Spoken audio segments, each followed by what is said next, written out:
फिर याद किया।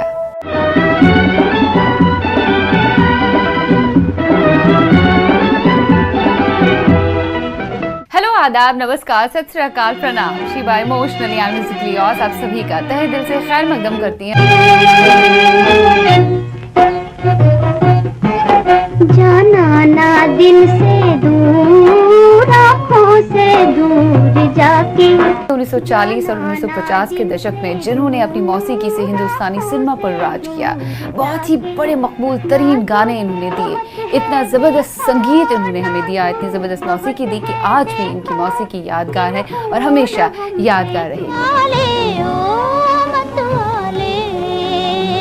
मन में किसी की प्रीत बसा ले।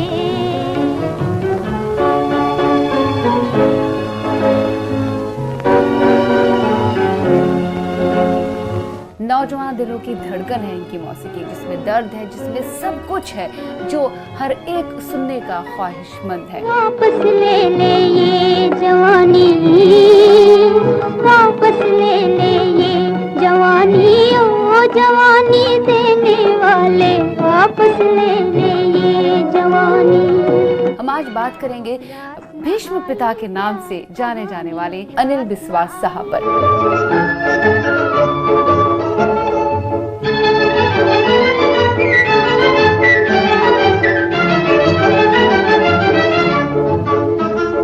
नैन मिले नैन हुए बावरे, नैन मिले नैन हुए बावरे, चैन कहाँ मोहि सजन सांवरे, नैन हुए बावरे।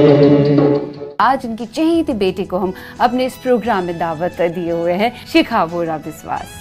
बहुत बहुत स्वागत है आपका हमारे शो में। शुक्रिया शिवा। बहुत ही अच्छा लग रहा है कि आप हमारे इस प्रोग्राम की रौनक बन रही हैं और हम आज बात करेंगे अनिल दा के नाम से जिन्हें हर कोई इस तरह जानते हैं। Yes, और मुझे भी बहुत खुशी होगी उनके बारे में कुछ बातें आपको बताएं। हाँ, तो आप तो उनके साथ बहुत अच्छा गहरा रिश्ता रहा, माँ और बच्चे का रिश्ता हो गया था, क्योंकि उनकी उम्र काफी हो गई थी उस वक्त, 88 इयर्स के हो गए थे, तो बहुत ही ऐसे कमजोर फ्रेल फीबल से हो गए थे। हाँ। तो लगते थे जैसे एक मासूम सा बच्चा है। वो कहते ना ये सर्कल होता है जिंदगी का, तो बचपन से शुरू हुआ, जब ज़ईफ़े में आते हैं तो एक बचपना सा आ जाता है, भोलापन आ जाता है, मासूमियत सी आ जाती है। वही उनमें भी मुझे नजर आई। तो मैंने उनको कहा कि बाबा आज से तुम मेरे बच्चे हो। और वो शुरू से मुझे माँ करके पुकारा करते थे, जैसे बंगाल का जी का रिवाज है। तो शिखा के साथ शिखू माँ बुलाया करते थे। अरे वाह। तो मैंने कहा आपने इतने साल मुझे माँ बुलाया, तो आज वाकई आप मेरे बच्चे बनने के लायक हो गए। उनके बैकग्राउंड की बात करें, खैर वो तो हिंदुस्तानी सिनेमा के बहुत बड़े अजीम मौसीकार, म्यूजिक डायरेक्टर बने, लेकिन शुरुआती दौर में ऐसा नहीं था। उनके खानदान की, उनके घर की अगर हम बात करें, छोटे से गवर्नमेंट मुलाजिम थे उनके वालिद साहब, लेकिन माँ का कनेक्शन था म्यूजिक के साथ, भजन वगैरह गाया करती थी और इनका भी he was more inclined to music those days, younger days. वो बचपन में एक्चुअली वो किसी को पता नहीं था कि उनको संगीत का शौक है या कुछ इंक्लिनेशन है ऐसे, पर माँ को शौक था, माँ सीखती थी किसी गुरु से। तो जब वो गुरुजी आते थे उनको सिखाते थे, तो छोटे से अनिल शायद 3-4 साल के रहे होंगे, दरवाजे के पीछे छुप छुप के सारा वो सुनते थे और फिर नदी किनारे भाग जाते थे और वहां जोर जोर से वो जो भी गाना उन्होंने सुना और सीखा, यानी मेमोराइज करने का भी तो कुछ होगा इतने छोटे बच्चे में, जोर जोर से वो सबक दोहराते थे। और एक दिन माँ ने पकड़ लिया दरवाजे के पीछे, ये क्या कर रहे हो? हाँ कि एग्जैक्टली। तो जब माँ को पता चला कि बच्चे को रुचि है इसमें, तो उन्होंने बहुत इनकरेज किया उनको कि, और उन्होंने सिखाया भी था, उन्हीं ने सिखाया। गुरु तो उनकी लिटरली गुरु माँ रही, लिटरली अगर देखा जाए। किसी से उन्होंने तालीम नहीं ली है, न शास्त्रीय संगीत में, न किसी किस्म के लाइट क्लासिकल म्यूजिक में, कुछ भी नहीं। लेकिन 4 साल की उम्र से तबला बजाते थे। Tabla prodigy actually. हाँ, तबला बहुत कम उम्र में उन्होंने बजाना सीखा था। 4 साल की उम्र में सीखा नहीं, वो अपने आप ही आ गया, उनको पता नहीं कैसे। और थिएटर प्लेस के साथ भी जुड़े रहे वहाँ पे as a singer and as a music director भी उन्होंने फिर काम किया। ये तो बहुत बाद में, ये मैं बात कर रही हूँ जब वो बोरीशान में थे, दैट इज जो आज बांग्लादेश बन गया, ईस्ट बंगाल। और वहाँ पे जैसे नौजवानी आई और बंगाली लोग जो है उनका खून तो वैसे गर्म होता है। तो क्रांतिकारी एक्टिविटीज में जुड़ गए थे। हाँ, तहरीक आजादी के मैं भी काफी कुछ सहना पड़ा था, उनको जेल भी जाना पड़ा था, उसकी वजह से एजुकेशन को ज्वाइन किया था उन्होंने, एजुकेशन पे असर पड़ा।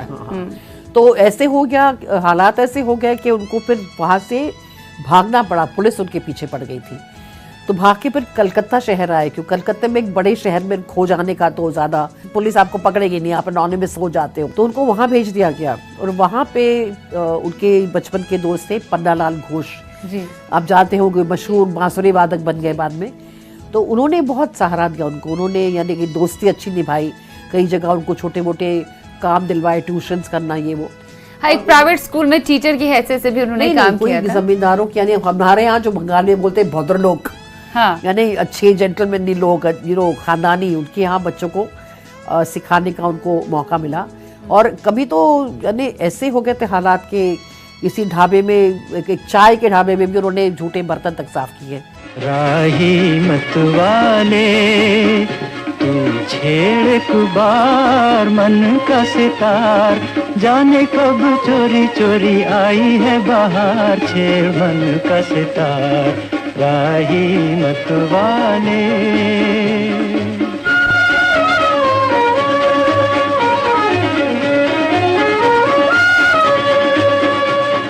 देख देख चकोरी का मन हुआ चंचल, चंदा के मुखड़े पे बदली का अंचल। देख देख चकोरी का मन हुआ चंचल, चंदा के मुखड़े पे बदली का अंचल।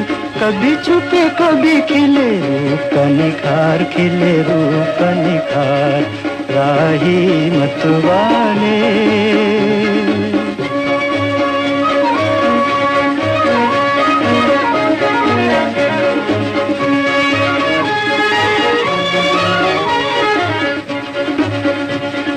कली कली चूम के पवन कह खिल जा, कली कली चूम के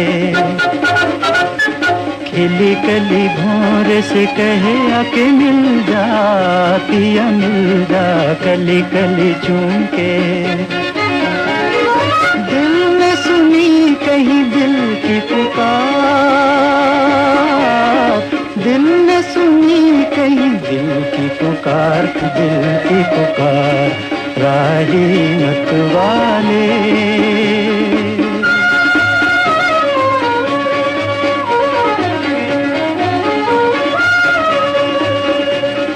रात बनी दुल्हन भीगी हुई पलके, बिनी बिनी खुशबू के सागर छलके।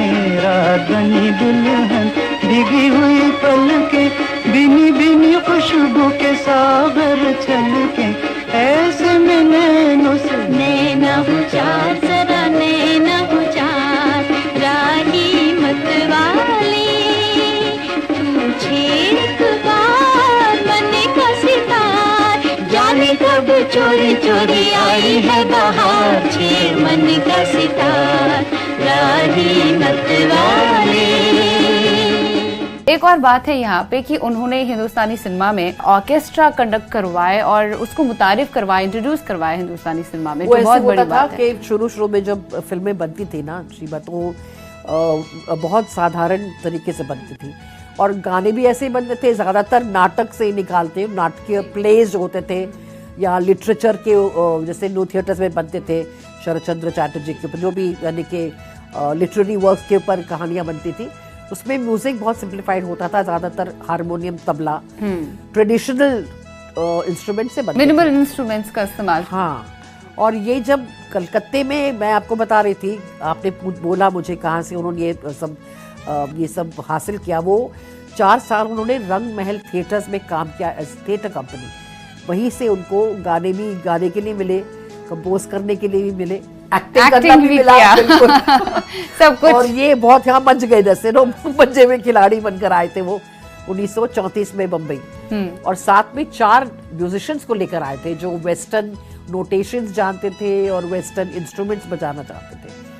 तो वो जो उन्होंने पहली बार इनका इस्तेमाल किया, पहली बार ऐसे हुआ, यानी कि ऐतिहासिक बात थी कि 12 म्यूजिशियंस को लेके एक गाना रिकॉर्ड हुआ। तो इस तरह से एक, जैसे कि एक फॉर्मेट इन्होंने बनाया, फॉर्मेट बन गया हिंदी फिल्म संगीत का। एक प्रेल्यूड होगा और एक मुखड़ा होगा और इंटरल्यूड होगा और अंतरा होगा, ये इस तरह का नहीं तो बाज़ाब्ता तरीके से बिल्कुल। सॉन्ग जो है कैसा होना चाहिए वो फिल्म में। उन्होंने आज तक वो फॉलो किया और जा वही रहा है। फॉलो किया जा रहा है। उनके नक्शे कदम पर काफी और म्यूजिक डायरेक्टर्स फिर चले और सब इन्हें, जैसे नौशाद साहब उन्हें मेंटर मानते आए हैं, अपना गुरु मानते आए हैं। सी रामाचंद्र के साथ भी काफी कुछ इन्होंने किया और वो भी रहे उनके असिस्टेंट रहे। रामचंद्र जी। और हाँ बिल्कुल जी नौशाद साहब तो यही कहते थे कि उन्होंने हमको उंगली पकड़कर चलना सिखाया, यानी कि राह उन्होंने दिखाई। मैं सोचती हूँ कि दरवाजे नहीं खोले, राहें खोल दी, जी। मंजिलें खोल दी आने वाले संगीतकारों की। बिल्कुल सही। कोयल गा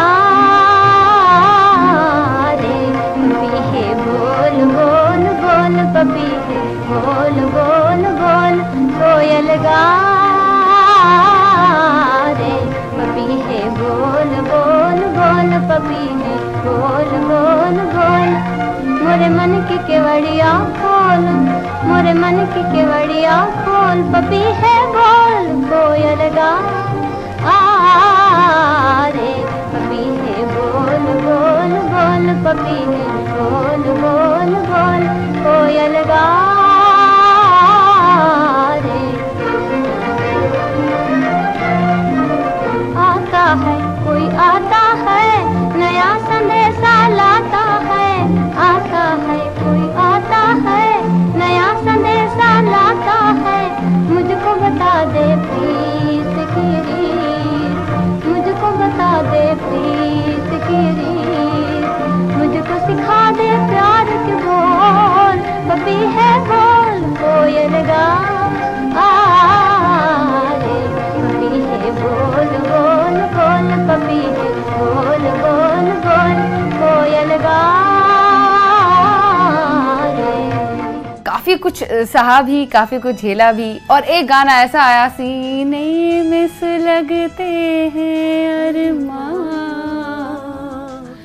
इस गाने का एक छोटी सी कहानी है, शायद सुनने वाले जरूर। सुनना पसंद करेंगे कि ये गाना बना भी ऐसे 15 मिनट में, लोग यकीन नहीं कर सकते। आज लोग इस गाने को एक क्लासिक सॉन्ग मानते हैं हिंदी सिनेमा का, लेकिन प्रेम धवन इस फिल्म के लिरिसिस्ट थे, तराना फिल्म के।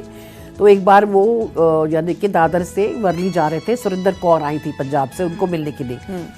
तो बोले कि अनिल, बहुत अच्छे दोस्त थे प्रेम धवन और अनिल दा, कि तू साथ में चल तो थोड़ा सा सफर में बातें करेंगे, समय कट जाएगा, उसे मिल भी लेना सुरिंदर कौर से। तो बोले ठीक है, तो बाबा चल पड़े उनके साथ। रास्ते में उन्होंने ये लिरिक्स उनको एक पेपर में पकड़ाया ऐसे कि ये देख, अभी तेरी दूसरी फिल्म का, मैंने नई फिल्म का गाना धुन तैयार करो इसकी। हाँ, तो ये जो क्रिएटिव लोग थे, मैंने कहा ना पहले भी, सीखे हुए नहीं थे, लेकिन कुछ डिविनिटी थी कि अपने आप ही गाने बन जाते थे, न जाने कैसे। उन्होंने गाड़ी में चलते चलते धुन बना ली उसकी, और बोले कि जब पहुंचे वर्ली, बोले तू जाके मिल सुरिंदर कौर से, मैं यहाँ ना समुद्र के किनारे बैठ के इस गाने को मैं मुकम्मल करता हूँ। अभी मेरे मुखड़ा तो ऑलरेडी आ गया। वो सोचे कि उस गाने में 3 अंतरे हैं, तीनों मुख्तलिफ धुनों पे बने होते, तीनों के अंतरे मुख्तलिफ। और ये भी सोच के उन्होंने उस गाने को तैयार किया कि लता मंगेशकर गाएंगी तो उनका स्केल ज्यादा है, अलग रहेगा, हायर ऑक्टेव्स में गा सकती हैं। तरत महमूद है बीच में, उनका कुछ मध्यम सुरों में उनके लिए गाना देना चाहिए, जो उनकी आवाज हाई ऑक्टेव्स में इतनी अच्छी नहीं लगती चिल्लाते हुए, सॉफ्ट वॉइस थी, जेंटल। उनके लिए भी वो अंतरा उसी तरह बनाया गया कि थोड़े मिडिल सुरों में था, वो मीडियम ऑक्टेव्स पे। और फिर लता जी का आखिर में वो ऊंचे से सोच के बनाते थे, और कौन से सिंगर पे कौन सा गाना फिट बैठेगा वो भी इन्हें पता था, और किसको किस एतबार से गवाना है ये भी इन सब लोगों को पता था। किस सिंगर की आवाज इस गाने पे, इस सिचुएशन पे सही बैठेगी, सही रहेगी। हाँ, बिल्कुल। हाँ। तो यहाँ पे हमने इस गाने की बात की, ये गाना हो जाए, आपकी नजर करते हैं ये गाना अनिल दा की मौसीकी से तरतीब दिया हुआ। लौट कर आएंगे और लता जी और तलत महमूद साहब पर बात करेंगे, उनके साथ इनका कनेक्शन क्या था उस पर बात करेंगे। यू गाइस स्टे ट्यून्ड, हम मिलते हैं राइट आफ्टर दिस सॉन्ग।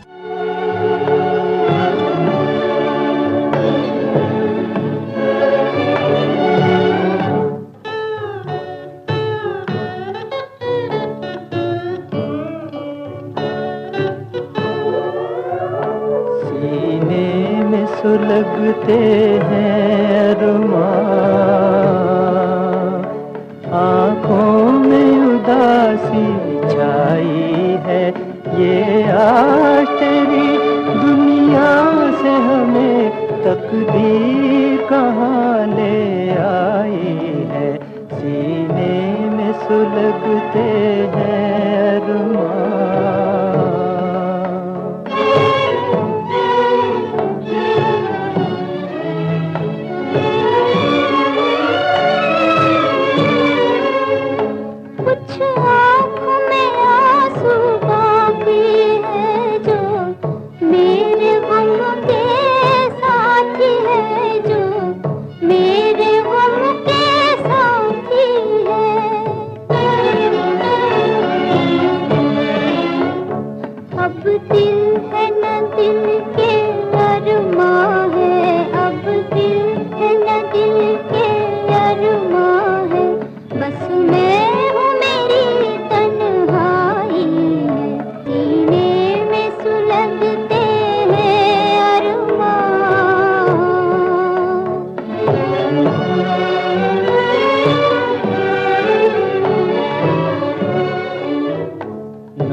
गिला कोई हमको, ना कोई शिकायत दुनिया से।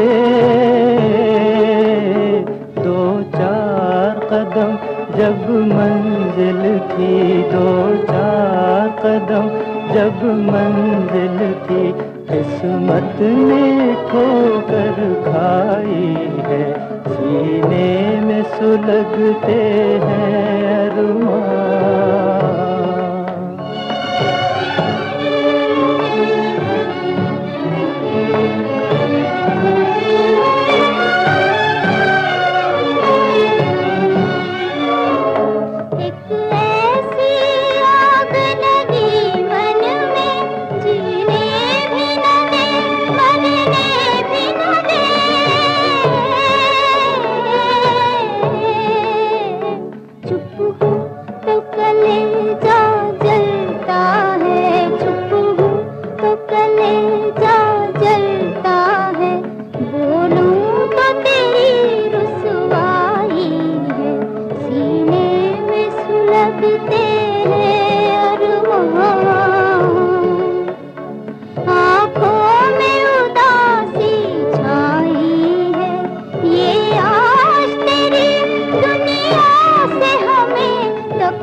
वक्त हो चला एक छोटे से वक्फे का, एक ब्रेक का। मिलते हैं इस ब्रेक के पार और अनिल बिस्वास जी पर अपनी बातें जारी रखेंगे उन्हीं की चहेती बेटी शिखा वोरा से। Stay tuned.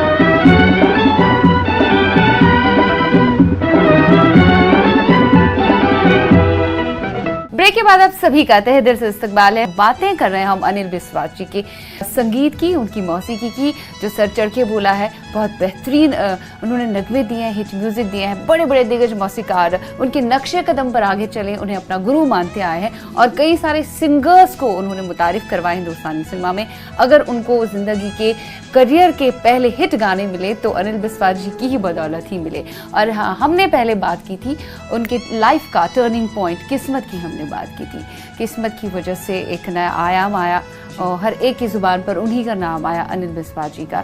अशोक कुमार जी उसमें थे, सभी के सभी गाने सर चढ़ के बोले, सारे गाने हिट रहे। और उसके बाद then there was no looking back, एक के बाद एक। इसके पहले कई फिल्में भी उनकी बनी थी जो जिनके गाने काफी मशहूर भी हुए हैं।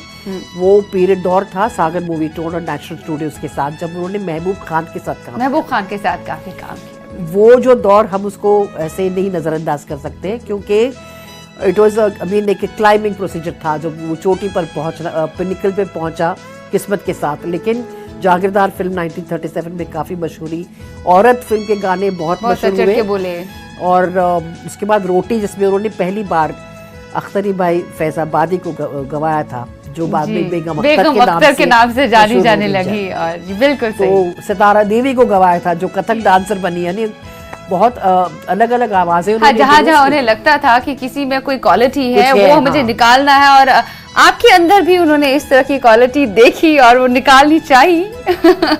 नहीं, उनको पता था। वो मुझे गाने से बिल्कुल रोकते थे, कहते थे कर्कश आवाज मत निकालो।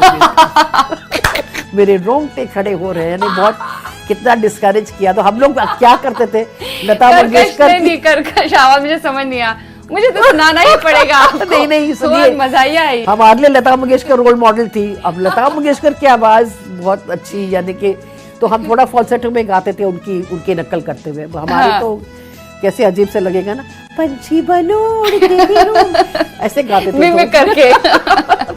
कर्कश, ये पहले बार शब्द मैंने उन्हीं की ज़बान से सुना बहुत था। प्यारा शब्द था, इसलिए मैं बार बार आपसे सुनना चाहा है। मुझे कोई बिल्कुल प्यारा नहीं लगता था। मैंने कहा यार इतना अच्छा गा रही हूँ मैं, लता मंगेशकर की आवाज में मेरे को डिस्करेज कर रहे हैं मेरे फादर। सिखाए तो कुछ नहीं और मेरे को एकदम बोल रहे कि गाओ ही मत दिया, कैसे कैसे हो सकता है। तो आपने छोड़ दिया फिर उसकी तरफ अपना ध्यान। संगीत तो खैर हमारे जीन्स में है, तो वो कहीं नहीं जाने वाला है छोड़ के हमें। आप तो कर भी रहे हैं, बहुत कुछ काम जी, कर जी, रहे हैं हाँ, इसके हाँ, लिए। हाँ। बिल्कुल। बहुत सारे नए लोगों को हम इंट्रोड्यूस कर रहे हैं और जी। पुराने गीतों को बरकरार रखने के लिए एकदम आज भी वो गीत नौजवान है, हम क्या बताएं, ये कभी कोई भूलेगा नहीं। चलिए यहाँ थोड़ा मजायापन एलिमेंट हमने डाल ही दिया। हाँ, हाँ। अब हम वापस आ जाते हैं किस्मत के ऊपर।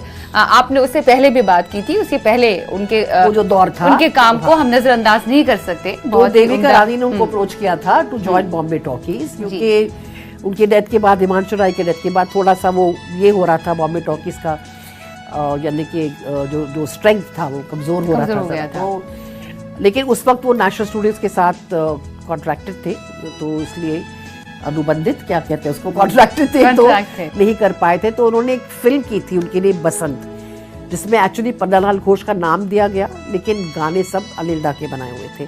और वो इतने मशहूर हुए कि उसके बाद उन्होंने कहा तुम छोड़ो उसको, हमको ज्वाइन करो। और यूँ उन्होंने ज्वाइन किया और उसके बाद it was a rocket launch किस्मत 1944 में जो बनी। और किस्मत के बाद सारे गाने मशहूर हुए और लोकप्रिय भी रहे। दूर हटो है दुनिया वालों, आज भी one of the best patriotic songs में शुमार होता है। और लोग तो जाते थे बार बार उस गाने को सुनने के लिए। और सुना है कि वो जब ये गाना आता था तो कुर्सियों पे चढ़ चढ़ के, वैसे भी देश प्रेम और स्वतंत्रता का वो जो जज्बा था उन्हीं के अंदर था ना, वो बचपन से ही तहरीक आजादी में जुटे हुए थे। अच्छा, उससे ये भी नहीं, जब ये गाना रिकॉर्ड हो रहा था, आपने किस्सा सुना होगा कि जब कोरस को उन्होंने कहा था कि दूर हटो गाना है दुनिया वाला, तो वो दूर हटो में वो जोश नहीं ला पा रहे थे कोरस वाले, तो उन्होंने कहा तुम दूर हटो। और प्रदीप जिन्होंने लिखा गाना, जी, वो वैसे भी एक नेशनल लेवल के पोएट थे, और अरुण मुखर्जी जो ये थे, और ये तीनों ने मिलके दूर हटो की आवाज लगाई, नारा लगाया। और ऐसे लगाया कि यानी पूरा देश हिल गया उसको सुन के दूर हटो। उसके लिए प्रदीप को काफी कुछ सहना भी पड़ा था, अंडरग्राउंड चले गए थे, जेल भी जाना पड़ा था, लोग उनके पीछे नहीं अंडरग्राउंड चले गए थे। जब फिर उनको समझाया गया था कि अंग्रेजों को कि भड़का नहीं रहे, देखो जापानी है और जर्मन के खिलाफ हमने लिखा है, वो तो अंग्रेजों के दुश्मन है जी, तो हम आपके खिलाफ कैसे लिख रहे हैं, तो हम आपकी इस पे लिख रहे हैं। लेकिन वो समझ नहीं पाए थे ना तब। खैर दौर ही ऐसा था। लेकिन दूर हटो या दुनिया वालों, हिंदुस्तान हमारा, आज भी ये नारा बिल्कुल बरकरार है। और इसी नारे को हम सलाम करते हुए ये गाना आपकी नजर करते हैं। हम लौट कर आएंगे, हमारी बातें जारी रहेंगी।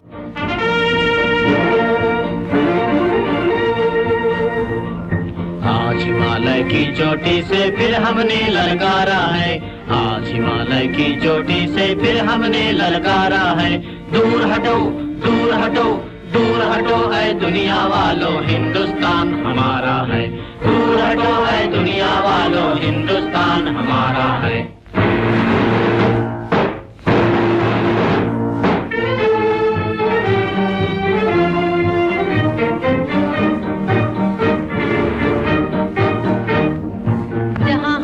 ताजमहल है और कुतुब मीनारा है, जहाँ हमारा ताजमहल है और कुतुब मीनारा है। जहाँ हमारे मंदिर मस्जिद सिखों का गुरुद्वारा है, जहाँ हमारे मंदिर मस्जिद सिखों का गुरुद्वारा है। जहाँ हमारा ताजमहल है और कुतुब मीनारा है, जहाँ हमारे मंदिर मस्जिद सिखों का गुरुद्वारा है। उस धरती पर कदम बढ़ाना अत्याचार तुम्हारा है, अत्याचार तुम्हारा है।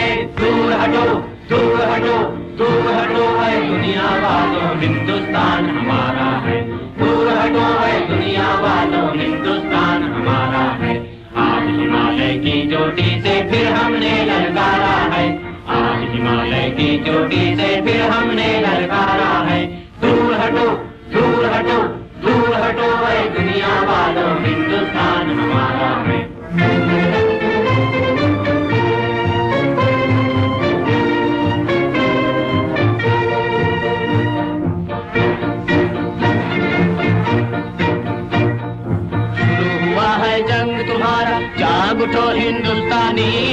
किसी के आगे झुकना, जर्मन हो या जापानी, शुरू हुआ है जंग तुम्हारा, जाग उठो हिंदुस्तानी, तुम न किसी के आगे झुकना, जर्मन हो या जापानी। आज सभी के लिए हमारा यही कौमी नारा है, आज सभी के लिए हमारा यही कौमी नारा है। दूर हटो, दूर हटो, दूर हटो है दुनिया वालों, हिंदुस्तान हमारा है। बातें हो रही हैं आज अनिल विश्वास जी के करियर पर, कुछ उनकी पर्सनल लाइफ पर, और पर्सनल लाइफ पर बातें रोशनी डालने के लिए हमारे साथ हैं उन्हीं की बेटी शिखा वोरा। तहरीक आज़ादी का हिस्सा वो हमेशा बनते आए हैं और इस के चलते उन्हें कई बार जेल भी जाना पड़ा, जिसकी वजह से उनकी जो तालीम थी उस पर भी काफी अच्छा खासा असर पड़ा। मैट्रिकुलेशन एग्जाम जेल से ही किए थे। जी जी जी, बिल्कुल सही। किस्मत की हमने बात की, उसके बाद भी There was no looking back, आगे वो बढ़ते गए और भी हिट गाने उन्होंने हमें दिए। की बात कर, काफी उनकी फिल्म दिलीप कुमार की पहली फिल्म थी ज्वार भाटा। जी, ज्वार भाटा। मिलन के गाने काफी मशहूर हुए। टुवर्ड्स 50s मैं ये कहूँगी कि शायद संगीत का दौर जो बदल रहा था, वो खुद ही प्रोड्यूसर बन गए थे, इंडिपेंडेंट। हमारे होम प्रोडक्शंस बनी है, लाडली, लाजवाब, मेहमान, बड़ी बहू, ये सारी फिल्मों में भी उन्होंने बहुत अच्छा संगीत दिया। ये तो बदकिस्मती की बात है, किस्मत के बाद ये बदकिस्मती आई। फिल्में नहीं चली, और उस दौर में क्योंकि रेडियो के ऊपर सब कुछ होता था, और रेडियो वही गीत चलाएगी जो प्रचलित है, जो फिल्में चल रही हैं। अब फिल्म एक हफ्ते के बाद उतर गई तो वो फिर गाने बजने बंद हो जाते थे, तो फिर पब्लिक तक कैसे पहुंचे। अनफॉर्चुनेटली बहुत सारे नगीने ना, उनके पर कई और संगीतकारों के भी वो यानी कि अनसक्सेसफुल फिल्मों के समुद्र में डूब गए। ये अब तो हल्का हम सा कहेंगे कि फॉल डाउन आना शुरू हो गया। हाँ, वो शुरू हो गया, और उनकी वो गम लुटा, वो दिल गया, वो गम लुटा, वो दिल गया, चलना है सबसे दूर दूर, अब कारवां कोई ना हो। अभी आप बात करेंगे थोड़ी सी उनकी पर्सनल लाइफ पर भी। उनकी पर्सनल लाइफ ऐसी रही, जब वो पहले आए थे हिंदुस्तानी सिनेमा में तब उनकी शादी हुई थी आशा लता से, वो फिल्म एक्ट्रेस थी, फिल्म एक्ट्रेस से उनकी शादी हुई थी। उनका नाम एक्चुअली मेहरुन्निसा था, दैट वाज द बैकग्राउंड। और वो अनिल दास से मिलने के पहले खुद बहुत ही एस्टैब्लिश्ड एक्ट्रेस रही थी, यानी कि काफी लीडिंग रोल्स किए थे उन्होंने फिल्मों में। उस वक्त जब बाबा एक्चुअली स्ट्रगलर, तो वो उल्टा था। फिर बाद में जब शादी करने के बाद बच्चे हो गए तो उन्होंने फिर एक रिटायरमेंट समझो ले ली, और क्योंकि फिल्मों से निस्बत हमेशा रहा था तो प्रोडक्शन में चले गए, वैरायटी पिक्चर्स के नाम। लेकिन दोनों का अच्छा सा कनेक्शन रहा, अच्छा खासा राब्ता रहा। लेकिन उसके बाद खैर काफी सालों गुजरने के बाद 16 साल के बाद एक और किरण उनकी जिंदगी में आ गई, हम कहेंगे मीना कपूर के रूप में। हाँ, उनकी जिंदगी में आ गई। फिर उनके साथ भी उनका रिश्ता अच्छा रहा, बहुत अच्छा रहा। हाँ, वो फिर काफी सालों तक चलता रहा, क्योंकि मेरे हिसाब से दोनों बहुत ही वॉलेटाइल और डायनामिक लोग थे। मेरी मदर भी बहुत डायनामिक थी, she was a producer, actor. और उस दौर में जो लेडीज आई थी, शोभना समर, दुर्गा कोटे जैसे स्ट्रॉन्ग पोटेंट वुमेन, जो बहुत अपने आप को कैरी बहुत अच्छा करते थे। They could carry themselves forward with their characters and with the time. They were ahead of their time actually, अगर देखा जाए, ahead of time, those days. Yes, तो ये थी। कभी होता है कि दो बहुत डायनामिक लोग एक साथ, उनकी केमिस्ट्री बहुत देर नहीं चलती, कहीं ना कहीं रब ऑफ हो जाती। तो मीना कपूर ज्यादा शांत काइंड ऑफ औरत थी, और फिर मौसीकी का बहुत बड़ा बॉन्ड बन गया ना। मेरी माँ तो गाती नहीं थी। बिल्कुल सही, हाँ, राइट। तो और कहीं ना कहीं आप पर असर पड़ा उसका? देखो, ये हम नहीं कह सकते, हम झूठ बोलेंगे, बेईमान हो जाएंगे अगर कहेंगे कि नहीं पड़ा था असर। वो तो बहुत गहरा असर पड़ा था। इमोशनली हम सब बहुत टूट गए थे, और हमारे लिए, बच्चों के लिए बहुत मुश्किल हो गया था। कई बार जैसे मैं जब दिल्ली गई पहली बार, तो हॉस्टल में गई, तो सब कहते थे तुम्हारे फादर यहाँ रहते हैं, मदर बॉम्बे में रहती, ऐसे कैसे है। तो ये चीजें हैं जो मुश्किल बहुत था हमें समझाना लोगों को और बताना लोगों को। आज चलो every second couple is divorced and they having marital problem, जो कुछ भी है, तो आज के दौर में ये सब चीजें यानी कि स्वीकारी जा रही है। लेकिन उस जमाने में ये बहुत बड़ा स्टिग्मा था कि इनके माँ बाप साथ में नहीं रहते। लेकिन ये मैं अपनी मदर को जरूर ये दूंगी दाद उनको कि उन्होंने बहुत अच्छे से संभाला, कभी हमको हमारे पिता के खिलाफ नहीं भड़काया कि ना मीना कपूर के खिलाफ कुछ कहा कि वो तुम्हारे फादर को लेकर ही। हमेशा उन्होंने भी उन दोनों को बहुत इज्जत दी और हमको मेरे फादर के गाने मेरी माँ ने सिखाए, यानी हमारे दिलों में कभी फादर के खिलाफ कुछ नहीं कहा, नहीं रहे, हमेशा वो नहीं हुआ, वो पॉजिटिविटी ही रखी। क्या बात है, तो वो बाबा नहीं ने और फिर आप तो बहुत क्लोज रही हैं अपने वाले साहब के, अनिल साहब के, आपने कभी क्योंकि महसूस बहुत भी सारा नहीं टाइम किया उनके ऐसा? साथ गुजारने में बहुत मुझे सारा मिला टाइम है। गुजारा। देखो एक बहुत ये था कि वो अंग्रेजी बहुत अच्छा बोलते थे और लिखते थे, तो वो writing was a big thing for us. Writing और पोएट्री, दो चीजें।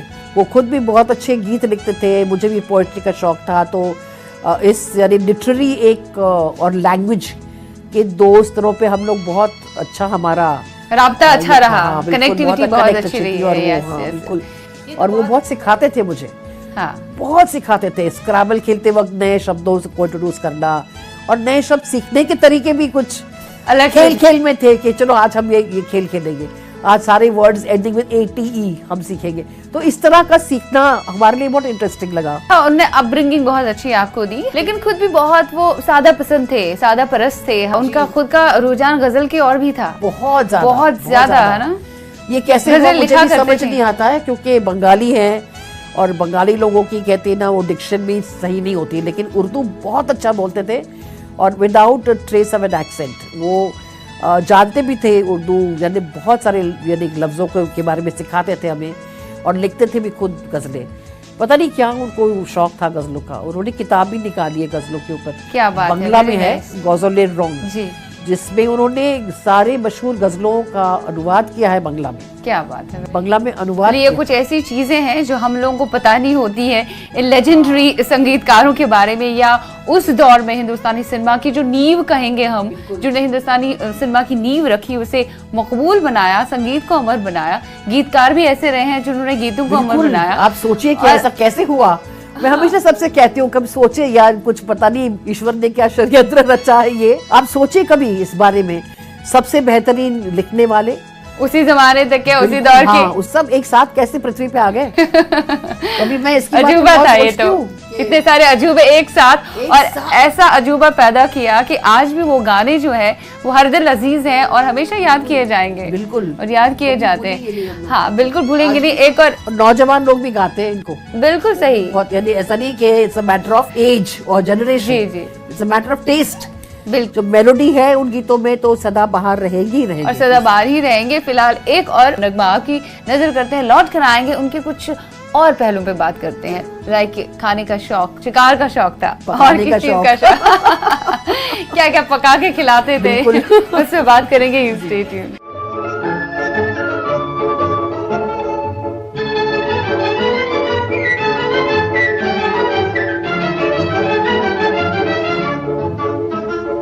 नैन मिले नैन हुए बावरे, नैन मिले नैन हुए बावरे, चैन कहाँ मोहि सजन सावरे, नैन हुए बावरे, नैन मिले नैन हुए बावरे, नैन मिले नैन हुए बावरे।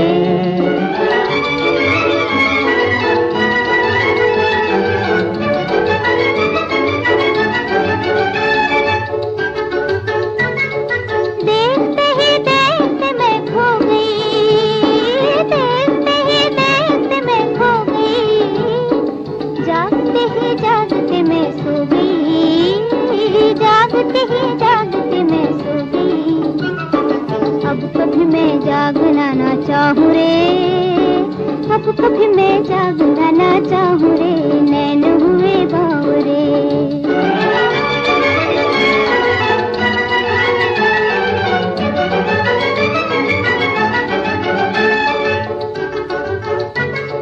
चलते चलते पाँव मेरे थम गए, चलते चलते पाँव मेरे थम गए, तुम मिले तो दिल के सारे गम गए, तुम मिले तो दिल के सारे गम गए।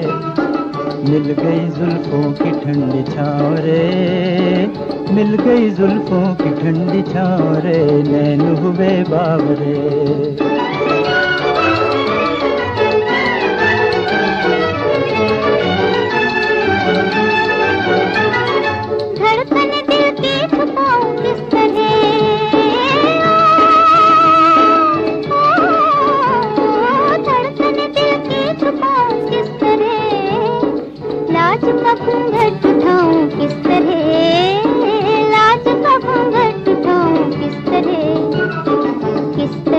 साजन तेरे बन जाऊं रे, किस तरह साजन तेरे बन जाऊं रे, नैन हुए बावरे।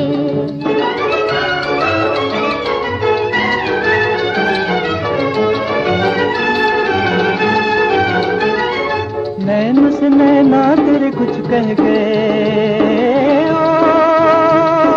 ओ नैन से नैना तेरे कुछ कह गए। अब वक्त हुआ चाहता है एक और ब्रेक का, एक और वक्फे का। वक्फे के बाद हाजिर हो जाते हैं और अपनी गुफ्तगू जारी रखेंगे अनिल बिस्वास जी की चहेती बेटी शिखा वोहरा से। कहीं मत जाइएगा, हम मिलेंगे इस ब्रेक के बाद।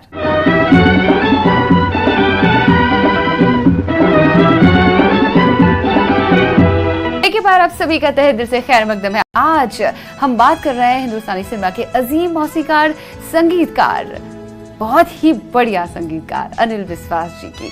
और हमारे साथ जुड़ी हुई स्टूडियो में उन्हीं की चहेती बेटी शिखा वोहरा। चहेती बेटी बार बार कह रही हूँ क्योंकि अब हमें थोड़ी और पर्सनल अच्छा लग रहा है सुनने में। ओके, आप तो ऑन क्लाउड्स 9 फील कर रही होंगी। मैं चहेती बेटी, चहेती बेटी। एक ही थी तो कोई और सवाल नहीं होता है तो बेटी ज्यादा चाहती हो मुझसे। तो यहाँ पे बात करेंगे उनकी पर्सनल लाइफ की। किस हद तक ये सही है कि उनके भाई और फिर उनके बेटे जब डेथ हो गई उसके बाद उन्होंने थोड़ा सिनेमा से, हिंदुस्तानी सिनेमा से किनारा कर लिया और फिर दिल्ली शिफ्ट हो गए। फिर ऑल इंडिया के साथ वो जुड़े रहे सालों तक, ऑल इंडिया रेडियो के साथ सुगम संगीत उन्होंने दिया, तो उसके साथ जुड़े रहे। वो काफी कुछ किया, दूरदर्शन के लिए भी काफी काम किया उन्होंने। हाँ, बहुत काम किया उन्होंने। क्या उसकी वजह यही थी कि उन्हें थोड़ा सदमा लगा था भाई का या बेटे का, उन्होंने सोचा कि नहीं अब हमें निकलना है? एक वजह तो उसकी ये भी थी कि फिर इंडिपेंडेंट म्यूजिक डायरेक्टर की हैसियत से उन्होंने काम करना शुरू किया था। स्टूडियो सिस्टम भी खत्म हो गया था, फिर कुछ नई नई चीजें आई थी, नया परिवर्तन, बदलाव आ रहा था हिंदुस्तानी फिल्म इंडस्ट्री में, स्पेशली खासतौर से म्यूजिक इंडस्ट्री में। तो फिर इन्होंने रुख इस तरफ किया। वजह कौन सी ज्यादा सही है? क्या पर्सनल वजह? दोनों बराबर है मेरे हिसाब से, दोनों इक्वल है। एक तो ये था कि जैसे आपने कहा कि दौर बदल रहा था, सिर्फ दौर ही नहीं बदल रहा था लेकिन लोग भी बदल रहे थे। उस जमाने के इंटेलेक्चुअल लोग नहीं रहे जो एक दूसरे को समझते थे, इसलिए काम करना आसान हो गया था। अब जो एक नया जो सिस्टम आया था आफ्टर स्टूडियो सिस्टम कोलैप्स्ड, वो एक स्टार सिस्टम हो गया। अब सिटिंग में पहले डायरेक्टर, लिरिसिस्ट और संगीतकार बैठते थे सिटिंग में जब गाना तैयार होता था। अब सिटिंग में डिस्ट्रीब्यूटर आने लगे, एक्टर आने लग गए और उनको बताते थे कि भाई तुम गाना इस तरह बनाओ, या उनको बोलते थे अरे वो वेस्टर्न गाना बहुत पॉपुलर हो गया है, उसी को कॉपी करके बनाओ। ठीक है, ये इंडस्ट्री ऐसी है कि आपको you have to pander to the public taste के मुताबिक आपको चलना पड़ता है। ये शंकर जयकिशन जैसे लोगों ने बहुत अच्छा किया कि सक्सेसफुली किया, अच्छा नहीं कहूँगी, उनका शुरू का संगीत इतना अच्छा था और फिर उन्होंने भी रुख बदल दी अपनी कि भाई पब्लिक का टेस्ट बदल रहा है तो आपको पब्लिक की डिमांड जो है उसी के हिसाब से चलना पड़ेगा, चाहे कि आपको अच्छा लगे या ना लगे। लेकिन बाबा ऐसे नहीं थे। वो बोले कि नहीं, हम लोग को जो हमारी क्रिएटिविटी कुछ कम है कि हम ऐसे कहीं, और मुझे आज का वो लौंडा सिखाएगा कि मुझे गाना कैसे बनाना है। तो ये बातें उनको जरा खटकी, तो यानी कि सिस्टम बदल रहा था तो वो काम करने का तरीका बदल गया। He was disillusioned with that. हाँ, ये जो प्राइवेट लाइफ में उनके जो बहुत बड़े सदमे हो गए, यानी कि 16 अप्रैल को उनके छोटे भाई सुनील बिस्वास का देहांत हुआ at the age of 38 to die of a heart attack. तो वो शौक लगता है, आपसे इतना छोटा यानी आपके बेटे के समान भाई हो। 16 अप्रैल, 3 हफ्ते बाद 7 मई को उनके बड़े बेटे 22 साल वर्षीय Pradeep Biswas died in the air accident. यानी एक सदमे से आप निकले नहीं है, दूसरा भार पड़ गया आपके ऊपर। तो मैं समझती, पता नहीं वो इंसान था क्या था जिसने इतना कुछ सहा इतने थोड़े से वक्त पे। तो हम लोग तो टूट ही गए थे, लेकिन एक बाप और एक भाई को खोना, he was the main loser.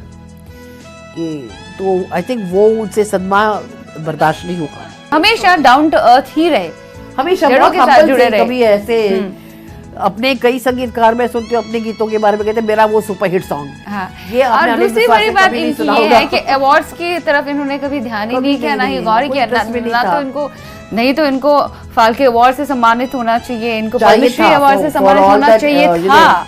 Introductory work जो उन्होंने किया है, इनोवेशन जो उन्होंने की थी सारी, मगर first song with the whistle, first song with conversation, first song on waltz beat, जो आज वॉल्ट्स का जो बीट है रोमांस के साथ ये हो गया, यानी कि उसका ताल्लुक हो गया। लेकिन पहला वॉल्ट्स सॉन्ग अली बाबा फिल्म में दिया था उन्होंने, हम और तुम और ये खुशी ने। तो इतने इनोवेशंस के बाद ये deserve the Dada Saheb Phalke, definitely उनको नहीं मिला।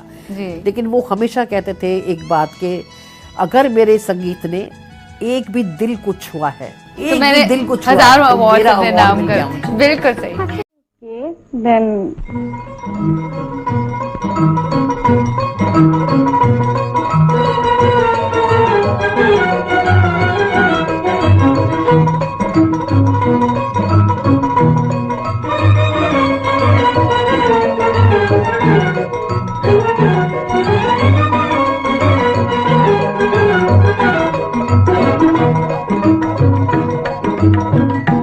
हंसले गाले ओ चांद मेरे, ओ मेरे चांद हंसले गाले ओ चांद मेरे, ओ मेरे चांद हंसले गाले।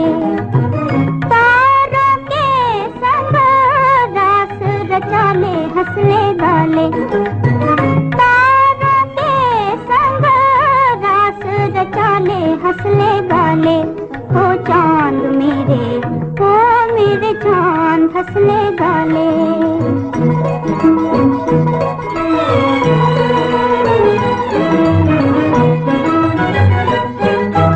मीठे मीठे सपने लेकर रात सुहानी आए हैं, अंग अंग में नई उमंगे नई जवानी छाए हैं, अंग अंग में नई उमंगे नई जवानी छाए हैं। नैनों से नैन मिला ले हंसले गाले, नैनों से नैन मिला ले हंसले गाले। ओ चांद मेरे, ओ मेरे चांद हंसले गाले।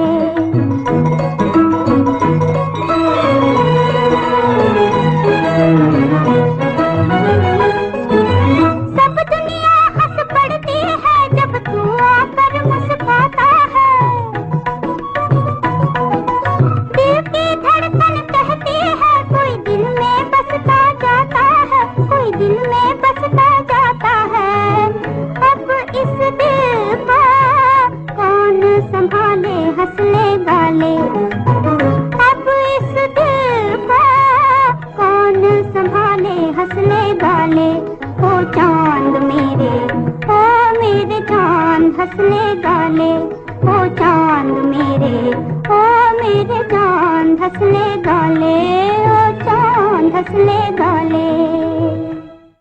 टाइम हमारे पास कम है, लेकिन यहाँ बात जरूर करना चाहेंगे, उन्हें बड़ा शौक था, खाने का शौक था, पकाने का शौक था। बिल्कुल था। और आप तो खाते जाते थे, वो आपके लिए बनाते जाते थे। ये हमारे लिए नहीं बनती थी चीजें, लता मंगेशकर के लिए बनती थी पहले। वो हमारे घर बहुत आया करती थी, तब जब उनका स्ट्रगल पीरियड था, तो बाबा को भी पता था उनको नॉनवेज खाने का बहुत शौक है। और वो कोला पूरी चप्पल पहन के आती थी और कहीं पढ़ाई कर लेकिन और आपको पता चलता था कोल्हापुरी चप्पल से आज लता जी हमें जेलस भी होते थे, और उनके लिए बनते हैं, हमारे लिए नहीं बनते। बड़े लोग आ गए तो फिर, पर ये था कि वो एक्चुअली आपने इंटरनेट पे देखा होगा, एक बहुत तस्वीर उनकी काफी मशहूर हो गई है कि वो लुंगी पहन के खाना बना रहे। उस जमाने में गैस वैस था नहीं, तो अंगीठी पे या प्राइवेट स्टोव पे खाना बना रहे। उनके साथ लता जी बैठी हुई है और साथ में स्मृति विश्वास एक एक्ट्रेस थी उस जमाने में। और मैं लता जी को उस दिन बता रही थी, मैंने कहा सामने डालडा वनस्पति का डब्बा है, मैं ताजुब कर रही हूँ कैसे डालडा वालों ने इसका इश्तेहार नहीं बना दिया। लता मंगेशकर, अनिल विश्वास, स्मृति विश्वास और डालडा वनस्पति का डब्बा सामने।